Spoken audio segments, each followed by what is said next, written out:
कल simple present tense का interrogative sentence पढ़ाया गया। इसमें पॉजिटिव था, यानी इसमें निगेटिव वाक्य नहीं था हिंदी में। आज इंट्रोगेटिव प्लस निगेटिव वाक्य पढ़ाया जाएगा। जैसे कल था कि क्या मैं एक किताब पढ़ता हूँ, तो उसमें नहीं शब्द नहीं यूज हुआ था, केवल पॉजिटिव शब्द था, पॉजिटिव वाक्य था, यानी इंट्रोगेटिव प्लस पॉजिटिव था। जिसमें न हो नहीं हो ये सब नहीं लगा हो उसको इंट्रोगेटिव प्लस पॉजिटिव वाक्य कहा जाता है। और आज जो वाक्य हम पढ़ाने जा रहे हैं उसमें इंट्रोगेटिव प्लस निगेटिव है, सिंपल प्रेजेंट टेंस। जैसे मान लीजिए रहेगा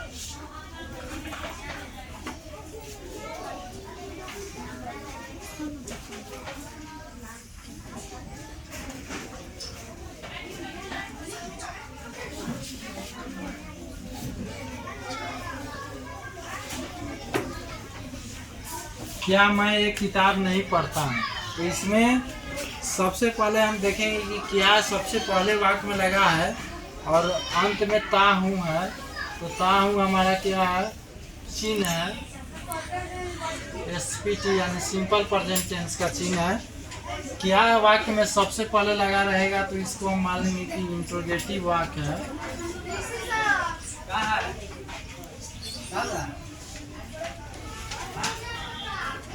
इंट्रोगेटिव वाक्य है। अब इसमें देखना है कि नहीं शब्द भी लगा हुआ है, यानी इंट्रोगेटिव प्लस निगेटिव वाक्य है।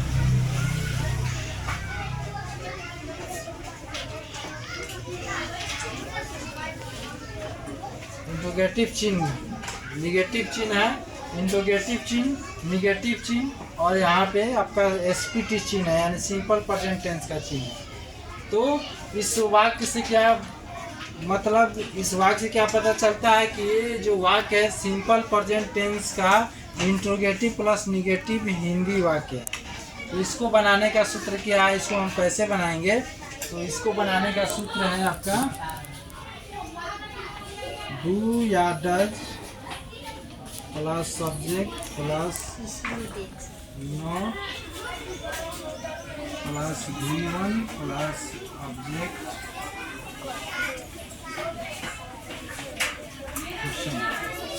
यानी डू या डज सबसे पहले लगाएंगे। उसके बाद हिंदी वाक्य का जो सब्जेक्ट होगा वो हमारा अंग्रेजी वाक्य का सब्जेक्ट होगा। उसके बाद नहीं का इंग्लिश लगाएंगे, उसके बाद वर्ब लगाएंगे और लास्ट में हम ऑब्जेक्ट लगाएंगे और सबसे लास्ट में इंट्रोगेशन मार्क लगाएंगे। तो क्या मैं एक किताब नहीं पढ़ता हूँ, तो इसमें क्या कहीं कल बताया गया है, कल आपको पूरी तरह से बताई गई है, कंप्लीटली कल आपको बताए हैं कि क्या पहले अगर वाक्य में रहेगा तो वाक्य के सब्जेक्ट के अनुसार हम डू या डज का प्रयोग सबसे पहले करेंगे हेल्पिंग वर्ब के रूप में, जो इंट्रोगेटिव चिन्ह के रूप में आएगा, इंट्रोगेटिव चिन्ह के रूप में आएगा। तो डू या डज का प्रयोग हम सबसे पहले वाक्य में करेंगे क्या का इंग्लिश के रूप में। तो यहाँ पे मैं है, तो मैं हमारा फर्स्ट पर्सन का सब्जेक्ट प्रोनाउन है, बहुवचन का, तो डू लगेगा। आई के अनुसार, मैं के अनुसार हेल्पिंग वर्ब डू लगेगा। तो इसलिए क्या का इंग्लिश हम सबसे पहले डू लगाएंगे वाक्य में, डू। उसके बाद हम मैं का इंग्लिश लगाएंगे डू आई। उसके बाद यानी डू लग गया। अब इसके बाद सब्जेक्ट भी हमारा लग गया। अब इसके बाद सीधे कह रहा है सूत्र के अनुसार कि नहीं का इंग्लिश लगाएंगे नॉट, डू आई नॉट। अब कह रहा है कि इसके बाद V1 लगाएंगे, यानी वर्ब लगाएंगे। तो वर्ब हम बताए हुए हैं, आपको वर्ब का पहचान बताए हुए हैं कि चिन्ह जो रहेगा हमारे टेंस का, वो चिन्ह के ठीक पहले रहता है वर्ब। तो पढ़ता है, तो पढ़ना का रीड होता है READ। I do I not read. अब इसके बगल में जो है हमारा एक किताब जो है हमारा ऑब्जेक्ट हो गया। तो सबसे लास्ट में हमारा ऑब्जेक्ट होगा ये do I not read a book, क्या मैं एक किताब नहीं पढ़ता हूँ। अब अगर मान लीजिए एक वचन का रहेगा, जैसे क्या राम घर नहीं जाता है, क्या राम घर नहीं जाता है। तो राम कहने से एक लड़का का बोध हो रहा है या एक व्यक्ति का बोध हो रहा है, तो एक वचन है यानी नाउन है। राम कहने से किसी व्यक्ति का या किसी मर्द जाति का नाम का बोध हो रहा है, यानी एक मर्द, किसी एक मर्द का बोध हो रहा है, एक व्यक्ति का बोध हो रहा है, एक लड़का का बोध हो रहा है, तो एक वचन है, सिंगुलर नंबर है, नाउन है। और जैसे कि पहले बताया गया है कि किसी नाम को ही नाउन कहा जाता है, तो यहाँ पर राम जो है हमारा नाम है। और क्या सबसे पहले लगा हुआ है, तो ये हम सबसे पहले जान गए कि ता चिन्ह है हमारा। ता चिन्ह से हमको पता चल गया कि सिंपल प्रेजेंट टेंस का वाक्य है। अब इसमें क्या सबसे पहले लगा हुआ है, तो इससे पता चलेगा कि सिंपल प्रेजेंट टेंस का इंट्रोगेटिव वाक्य है। और इसमें नहीं लग गया तो इससे पता चल गया कि सिंपल प्रेजेंट टेंस का इंट्रोगेटिव प्लस निगेटिव हिंदी वाक्य है। तो इसमें हम क्या करेंगे, राम है तो राम हमारा एक वचन का सब्जेक्ट है। एक वचन, एक आदमी का बोध हो रहा है, तो एक वचन का हम हेल्पिंग वर्ब डज का प्रयोग करेंगे। बहुवचन का हेल्पिंग वर्ब डू नहीं लगाएंगे। यहाँ पर एक आदमी का बोध होता है, एक वचन का बोध हो रहा है, अगर सब्जेक्ट के नाम से या सब्जेक्ट से नाउन हो या प्रोनाउन हो, तो हम उस वाक्य में इंट्रोगेटिव वाक्य में इंट्रोगेटिव क्या के रूप में डज का प्रयोग सबसे पहले करेंगे। सिंपल प्रेजेंट टेंस के वाक्य में डज। अब क्या है, डज के बाद राम का इंग्लिश लिखेंगे, यानी सब्जेक्ट है तो सब्जेक्ट राम। अब उसके बाद है नहीं, राम के बाद नहीं तो नॉट। उसके बाद हमारा आ जाता है भर तो go. Ram, does Ram not go. अब कहा नहीं जाता है, सबसे लास्ट में हमारा ऑब्जेक्ट आता है।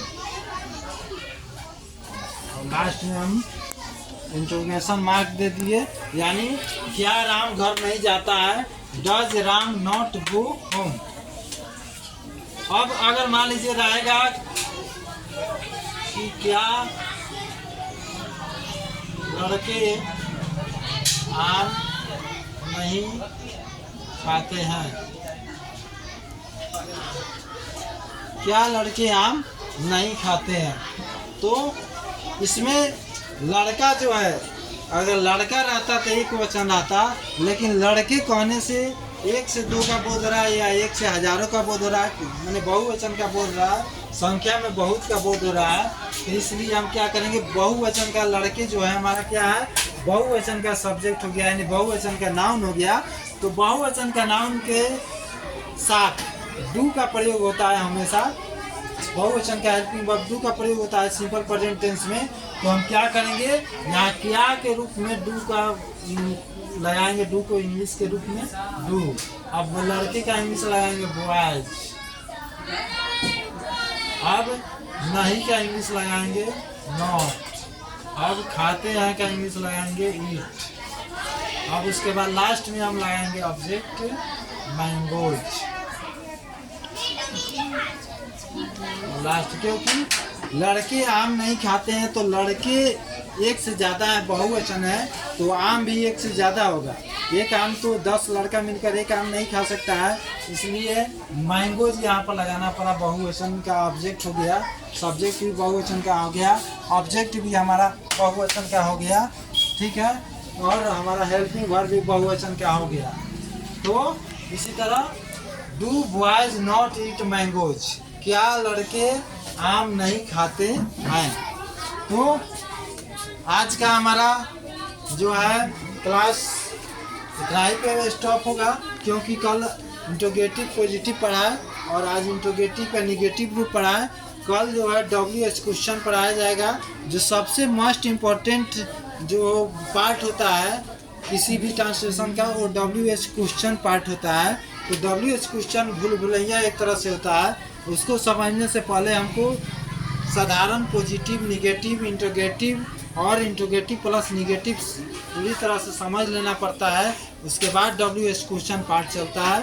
तो कल WH क्वेश्चन का वाक्य पढ़ाया जाएगा, यानी WH क्वेश्चन पार्ट कल पढ़ाया जाएगा। सिंपल प्रेजेंट टेंस में अगर WH क्वेश्चन का अगर ट्रांसलेशन आता है बनाने के लिए हिंदी में, तो उसको हम कैसे बनाएंगे इस पर आपको कल चर्चा होगी और कल इसके बारे में बताया जाएगा। तो आज इतना ही बताकर आप सभी को गुड मॉर्निंग, थैंक यू।